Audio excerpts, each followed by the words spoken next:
Halo, Assalamualaikum warahmatullahi wabarakatuh. Salam sejahtera. Apa kabar semuanya?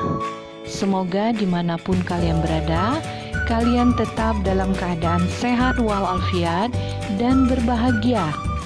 Karena itu penting, karena kebahagiaan juga menciptakan masyarakat yang rukun, damai, dan sejahtera kan? Ngomongin tentang masyarakat, kira-kira kalian tahu nggak sih masyarakat itu apa? Kita sering dengar bahwa masyarakat adalah sekelompok manusia yang saling bergaul atau berinteraksi. Kata masyarakat berasal dari akar kata bahasa Arab, yakni syaraka, yang berarti ikut serta dan berpartisipasi. Lalu, kalau dalam ilmu antropologi sendiri, masyarakat itu diartikan seperti apa ya? Lalu, apakah ada unsur-unsur khusus dari masyarakat? Sudah penasaran kan? Yuk simak penjelasan berikut ini. Baiklah, ini penjelasan mengenai masyarakat dalam buku Profesor Koe Jadiningrat. Definisi masyarakat dalam antropologi adalah kesatuan hidup manusia yang berinteraksi menurut suatu sistem adat istiadat tertentu yang bersifat kontinu dan yang terikat oleh suatu rasa identitas bersama. Contoh dari masyarakat adalah masyarakat Indonesia, masyarakat desa kesehatan, masyarakat kota Medan. Ciri masyarakat adalah pertama, adanya interaksi antar warga-warganya.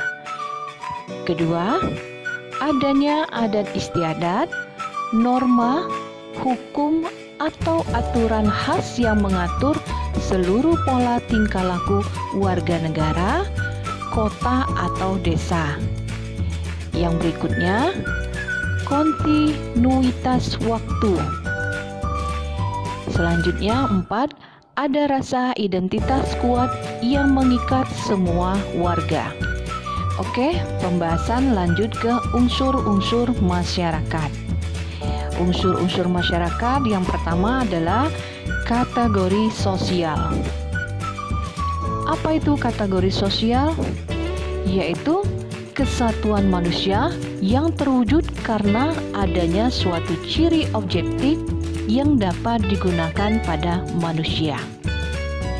Ciri-ciri objektif itu biasanya digunakan oleh pihak lain di luar kategori sosial dengan tujuan adalah praktis tertentu. Sebagai contoh, misal kategori warga di atas 18 tahun dan kategori warga di bawah 18 tahun.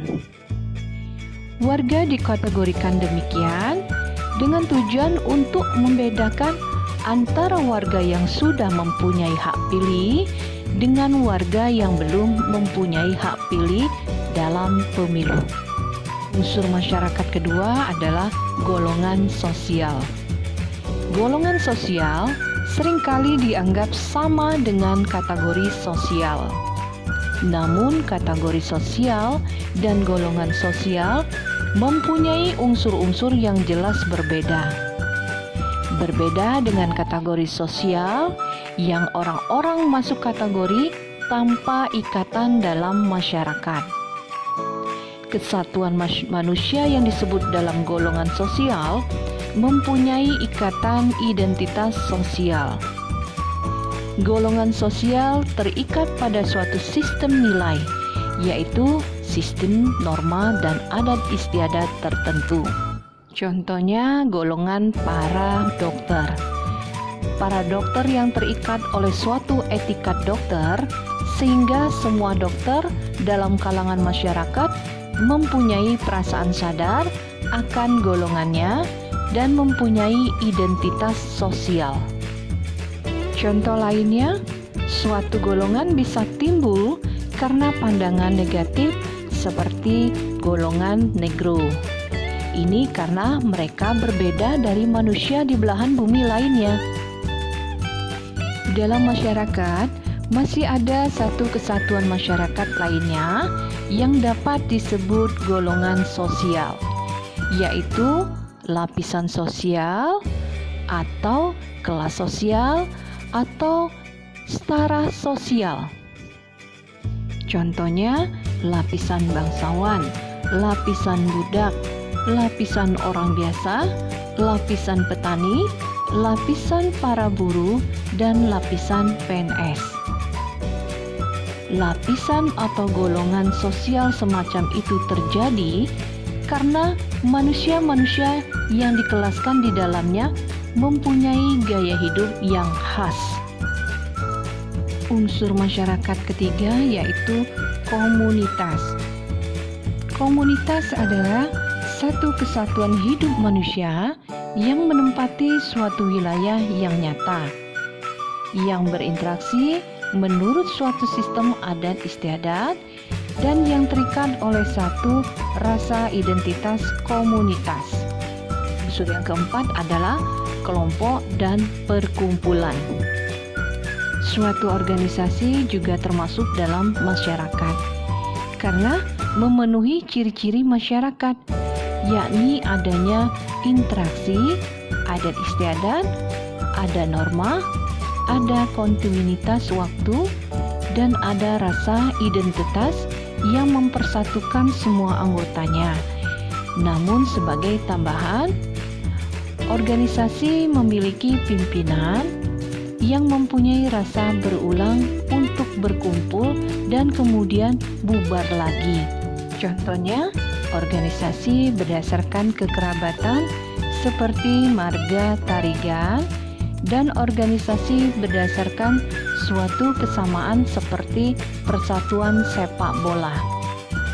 Berdasarkan dua contoh di atas, organisasi juga dibagi dua, yaitu pertama, organisasi yang dibentuk tanpa sengaja, terbentuk karena ikatan alamiah serta ikatan keturunan, adat istiadat, dan sistem norma yang sudah tumbuh sejak dulu tanpa sengaja. Ini disebut sebagai kelompok. Yang kedua, organisasi yang dibentuk dengan sengaja, sehingga aturan-aturan dan sistem norma yang mengikat para anggotanya juga disusun dengan sengaja. Ini disebut sebagai perkumpulan. Walaupun kelompok dan perkumpulan memiliki ciri dari masyarakat, yaitu prasarana untuk berinteraksi, kontinuitas waktu, adat istiadat, norma, dan ada rasa identitas sosial, namun hanya kelompoklah yang dapat disebut sebagai masyarakat. Contohnya, masyarakat marga tarigan. Dan tentu saja tidak pernah mendengar masyarakat persatuan sepak bola. Berikut perbedaan kelompok dan perkumpulan. Berdasarkan uraian pembahasan tadi, istilah masyarakat hanya dapat dipakai dua wujud kesatuan, yaitu komunitas dan kelompok. Sementara kategori sosial, golongan sosial atau kerumunan tidak dapat disebut sebagai masyarakat. Lalu perkumpulan tidak dapat disebut juga sebagai masyarakat walaupun memenuhi persyaratan. Seperti yang telah dijelaskan sebelumnya, bahwa dalam masyarakat hal yang paling penting adalah interaksi antar individu. Lalu bagaimana interaksi antar individu di dalam masyarakat? Konsep interaksi tentunya merupakan hal yang penting di dalam membahas masyarakat. Ada dua hal untuk menganalisis proses interaksi individu di dalam masyarakat, yaitu kontak dan komunikasi. Kontak tidak hanya dapat terjadi pada saat kita berhadapan muka. Masa kini, kontak juga dapat dilakukan dengan media seperti tulisan, buku, surat kabar, telepon, radio, televisi, dan lainnya. Berbagai media tersebut memungkinkan individu-individu berkontak pada jarak yang sangat jauh. Bila seorang membaca tulisan dari penulis, maka terjadi kontak antara penulis dan pembaca. Bila seseorang menelpon dan kemudian mendapat jawaban, maka antar keduanya telah terjadi kontak. Atau pada zaman yang canggih ini, sekarang orang bisa langsung video call. Sementara komunikasi timbul setelah kontak terjadi dalam proses komunikasi. Tindakan yang dilakukan oleh satu pihak dapat dipahami maknanya oleh pihak lain, baik berupa suatu gerakan, ekspresi wajah, suatu ucapan, perlambangan, atau lainnya. Penangkapan makna itu menjadi pangkal reaksi seseorang dalam melakukan komunikasi. Ada kontak, belum tentu ada komunikasi loh. Misal, dalam berkirim pesan, terkadang pesan yang dikirim oleh si A tidak sesuai dengan makna yang ditangkap oleh si B. Dengan demikian, tidak terjadi komunikasi dan respon yang diharapkan oleh si A. Dalam proses interaksi, salah tangkap sangat sering terjadi dan merupakan pangkal utama dari berbagai ketegangan yang ada dalam masyarakat loh. Nah, itulah penjelasan tentang masyarakat, unsur-unsur khusus dalam masyarakat, serta interaksi antar individu dalam masyarakat. Dan jangan lupa like and subscribe agar channel ini semakin berkembang. Terima kasih, sampai jumpa dalam video selanjutnya.